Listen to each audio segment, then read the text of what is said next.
Hello, so today we're going to talk about how SEAPATH is leveraging SR-IOV.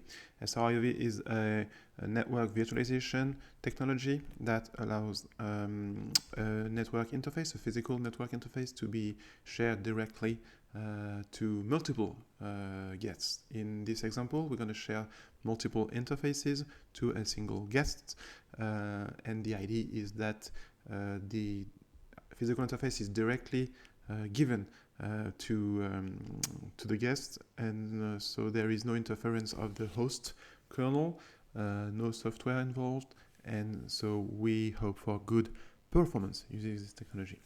So as usual, when you want to configure something in SEAPATH, the idea is to go to your inventory. So let's open the inventory and see the variables that are useful for SR-IOV. So there are two.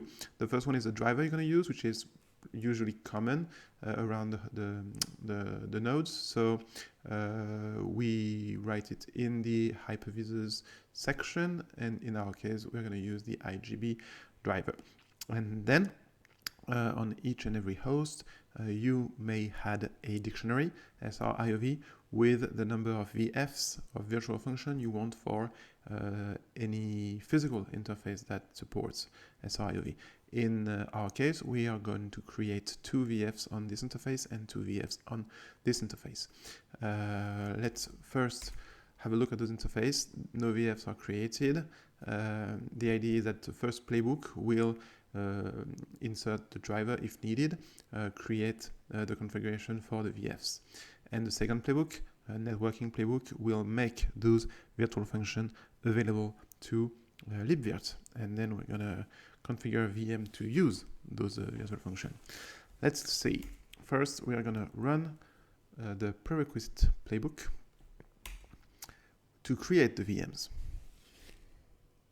The VF, sorry.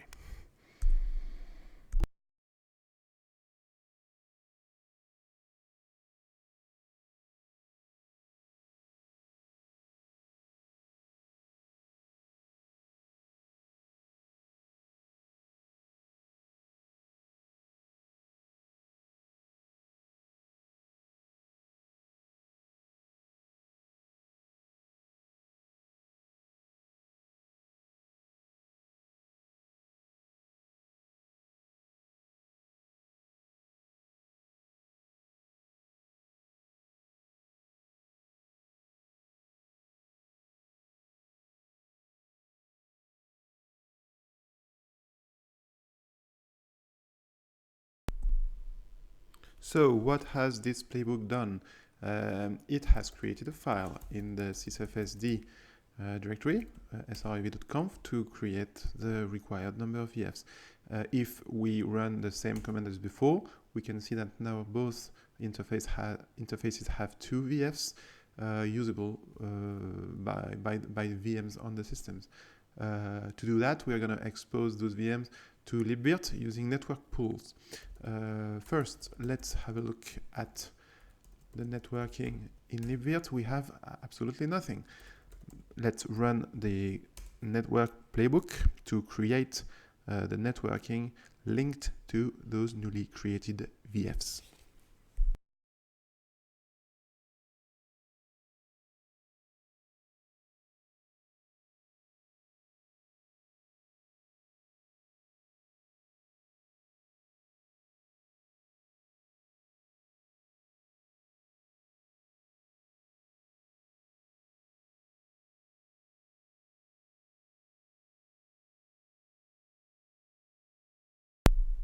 So as you can see in the end of the playbook, the networking seems to have been created. So let's run this netlist command again, and we can see that we have one network pool per interface.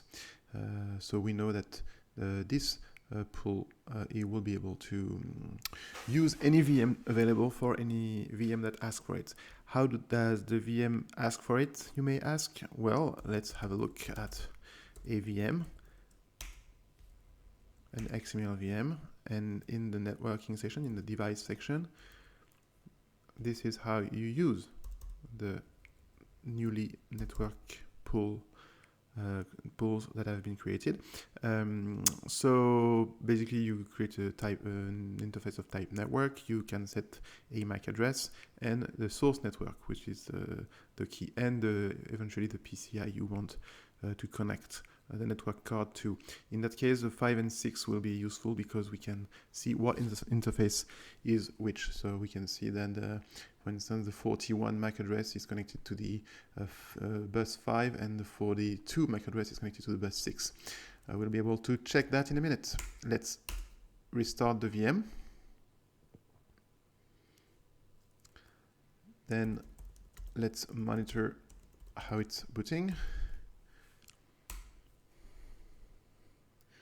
with a console operation. Oops, sorry, that mistake of my part. Let's monitor the booting process.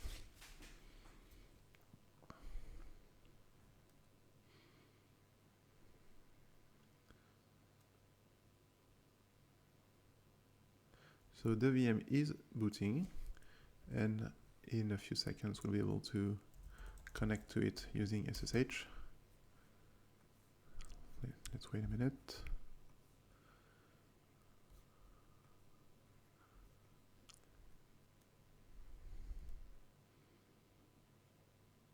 Okay, so we are connected to the VM, and we can see now we have the bus 5, so ENP5 S0, and bus 6, ENP6 S0. The MAC address match. So yeah, those interfaces in the VM are actually a virtual function of a physical interface on the host. The communication will be direct using PCI pass-through, or SR-IOV, and so we expect very, very nice performance on both those interfaces. I hope this was clear and that it showed that SEAPATH can leverage SR-IOV easily enough.